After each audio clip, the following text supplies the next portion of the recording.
Oke, assalamualaikum warahmatullahi wabarakatuh. Selamat berjumpa kembali teman-teman semua. Semoga kita semua dalam keadaan sehat walafiat ya. Meskipun masih dalam kondisi pandemi, tentu teman-teman tetap semangat dalam apa istilahnya menuntut ilmu. Oke. Nah, kali ini saya akan melanjutkan pembahasan ataupun melanjutkan diskusi kita minggu lalu kalau kita sudah belajar mengenai pengertian, definisi. Nah, kali ini saya akan apa istilahnya berbagi apa itu skema klasifikasi, karena skema itu kan merupakan sebuah garis besar ataupun apa ya istilahnya definisi, bisa juga kemudian garis besar lah istilahnya, garis besar klasifikasi perpustakaan. Oke, kita akan bahas satu persatu ya teman-teman. Pertama, pokok bahasan utama. Nah, kita akan membahas apa itu skema klasifikasi, kemudian fitur skema klasifikasi, kriteria skema klasifikasi, dan yang terakhir adalah perbedaan sistem klasifikasi. Ada UDC, VDDC, dan LC. Oke, kita akan bahas satu persatu. Pertama, kita akan bahas mengenai skema klasifikasi. Jadi skema klasifikasi itu merupakan sebuah apa istilahnya garis besar atau sistem yang digunakan dalam kegiatan untuk mengelompokkan atau menggolongkan bahan pustaka berdasarkan subjeknya ataupun isi pokok dari persoalan tersebut. Jadi klasifikasi itu kan penggolongan sesuai subjeknya ya, agar pemustaka itu mudah dalam melakukan temu balik gitu ya. Nah, kemudian terdapat beberapa fitur ya, ada 4 fitur skema klasifikasi. Pertama adalah schedule, tipe ya, schedule, kemudian notasi, ada indeks, dan bangun nilai gitu kan. Nah, schedule itu apa sih? Schedule itu merupakan sistematika yang berupa bagan dan berisi pembagian ilmu pengetahuan berdasarkan pada prinsip-prinsip tertentu. Jadi di schedule itu dikelompokkan, dibuatkan sebuah bagan, misal kelas sosial, sains, kemudian psikolog, filsafat, agama, umum, dan lain-lainnya. Nah, itu merupakan schedule. Kemudian yang kedua adalah notasi. Notasi itu apa sih? Notasi itu sebuah lambang ataupun simbol yang berupa angka yang mewakili subjek tertentu. Jadi setiap angka itu pasti memiliki arti ataupun maksud tertentu ya teman-teman ya. Jadi angka-angka ini disebut sebagai nomor klasifikasi yang menunjukkan sebuah struktur ilmu pengetahuan secara keseluruhan. Jadi notasi ini misal agama kelas 200, umum 000, filsafat 100, kemudian bahasa 800, dan seperti itu, kesusastraan ya itu ya. Kemudian yang ketiga adalah indeks relatif. Indeks relatif itu apa sih? Indeks relatif itu merupakan sesuatu yang menunjukkan pada jumlah tajuk yang disertai sebuah rincian dari aspek-aspeknya, dan tentu disusun secara alfabetis ya, serta memberikan petunjuk yang biasanya merupakan nomor kelas gitu. Mungkin teman-teman pernah belajar ya apa itu tajuk subjek gitu kan. Nah, selanjutnya adalah number building. Nah, ini merupakan kemampuan skema untuk memungkinkan sebuah konstruksi notasi itu yang menimbulkan secara khusus dan jadwal tersebut. Jadi dia memberikan kemampuan skema untuk menunjukkan konstruksi notasi yang menimbulkan secara khusus dalam jadwal tersebut. Jadi bagaimana ini ketika kita menentukan membuat nomor atau membangun nomor gitu kan. Nah, dari beberapa schedule, notasi, dan indeks tadi kita baru bisa membangun sebuah nomor gitu. Nah, kemudian skema klasifikasi itu ada 3 macam ya jika dilihat dari segi penggunaannya. Pertama adalah skema universal. Skema universal ini jadi ini merupakan skema yang meliputi semua subjek. Nah, misalnya contohnya ya, ini yang digunakan adalah skema Dewey Decimal Classification, DDC, kemudian Universal Decimal Classification, kemudian Library of Congress Classification. Nah, seperti itu. Nah, itu ya. Kemudian ada specific scheme, ada skema khusus di mana skema ini mencakup subjek atau jenis bahan pustaka tertentu, misalnya British Catalog of Music, ya kan. Nah, classification. Nah, ini merupakan skema khusus yang digunakan untuk katalog musik, klasifikasi musik di perpustakaan British gitu. Kemudian yang ketiga adalah national scheme atau skema nasional, di mana skema ini digunakan dan diciptakan untuk negara-negara tertentu. Misalnya the Swiss Library Classification System yang digunakan oleh negara Swedia. Jadi hanya negara-negara tertentu yang menggunakan klasifikasi gitu ya dari segi penggunaannya. Nah, kemudian ada juga skema klasifikasi yang dilihat dari segi sifatnya. Pertama ada enumeratif. Enumeratif itu apa sih? Yaitu sebuah judul subjek yang terdaftar secara alfabetis dengan nomor yang ditetapkan untuk masing-masing tajuk berdasarkan urutan abjad ataupun alfabetis. Kemudian yang kedua adalah hierarkis, di mana hierarkis ini skema klasifikasi yang mana subjek itu dibagi secara hierarki ya, yang paling umum ke yang paling spesifik atau yang dari umum ke khusus gitu ya. Jadi lebih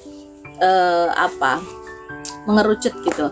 Kemudian yang ketiga adalah faset. Faset ini adalah analytico-sintetik, di mana merupakan subjek yang dibagi menjadi aspek ortogal, eksklusif atau subordinat. Oke. Nah, jadi hanya sedikit ya, tentunya kita dapat mengambil usaha hanya sedikit skema klasifikasi yang sepenuhnya menggunakan enumeratif dan faset. Kebanyakan mereka menggunakan perpaduan dari sifat-sifat tersebut.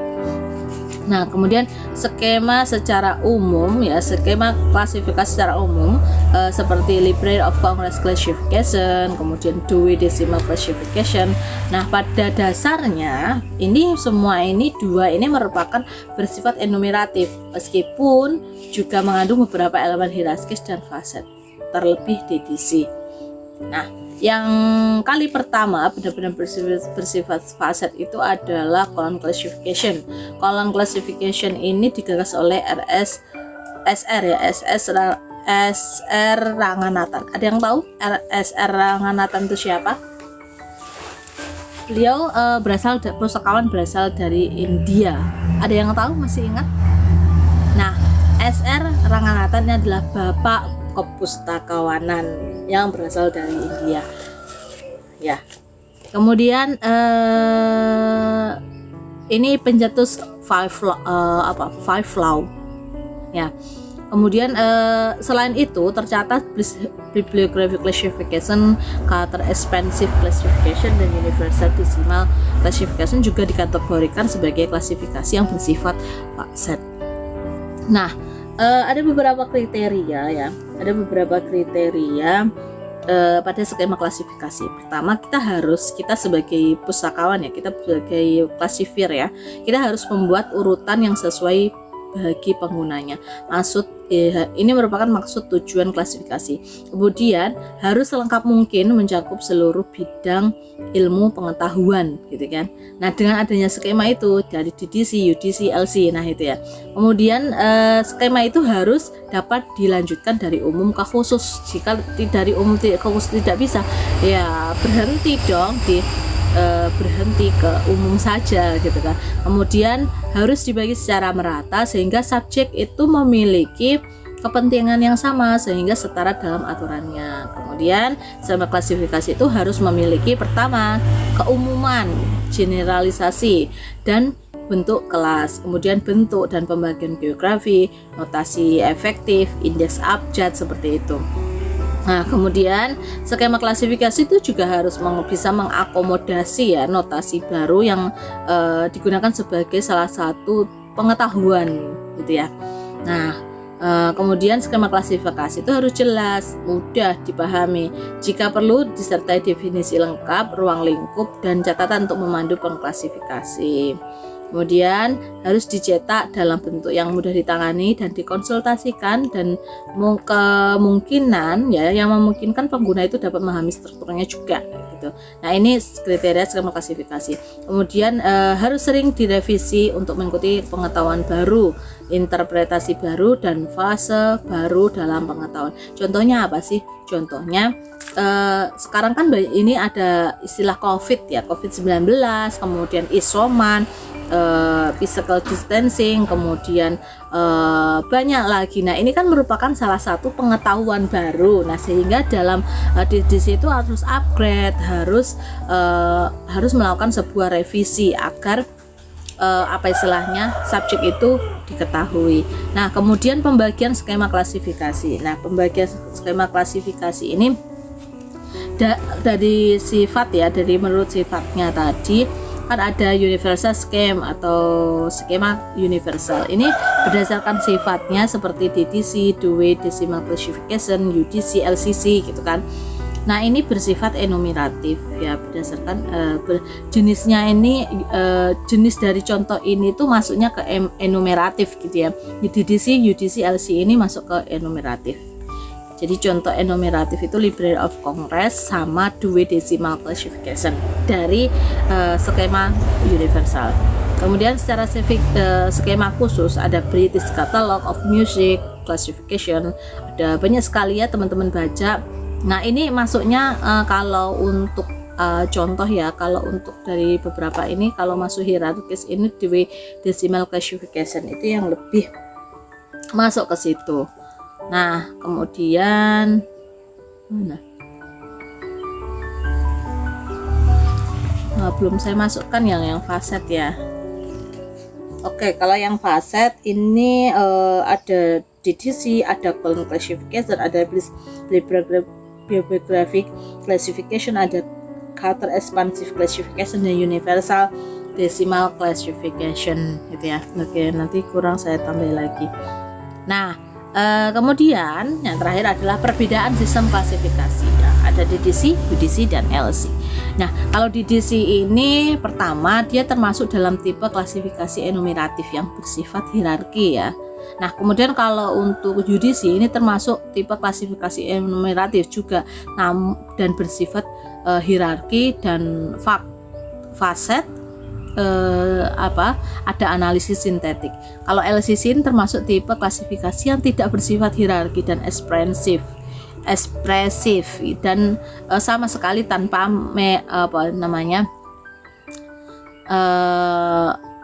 tanpa mnemonik gitu kan.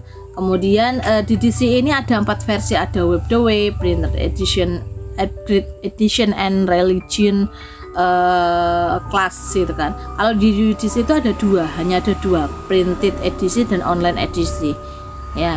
Kemudian kalau LCC ini printed schedule, classification web, and the online versi of the LCC schedule, super LCC, GALS, LCC schedule kombinasi dengan addition dan change, penandaan dan perubahan gitu ya. Kemudian DDC ini lebih edisi terbarunya itu adalah edisi 23 terbit tahun 2011.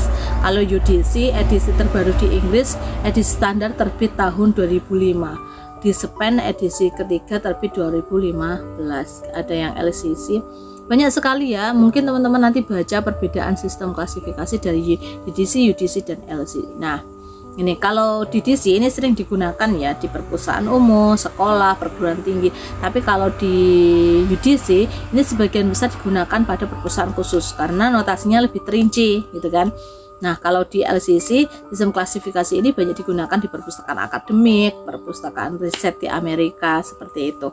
Jadi yang sering menggunakan UDC atau LCC itu adalah orang luar. Ya, kalau di sini itu jarang. Nah, kemudian notasi penggunaan angka desimal itu murni. Kalau UDC notasinya menggunakan percampuran angka dan simbol lainnya.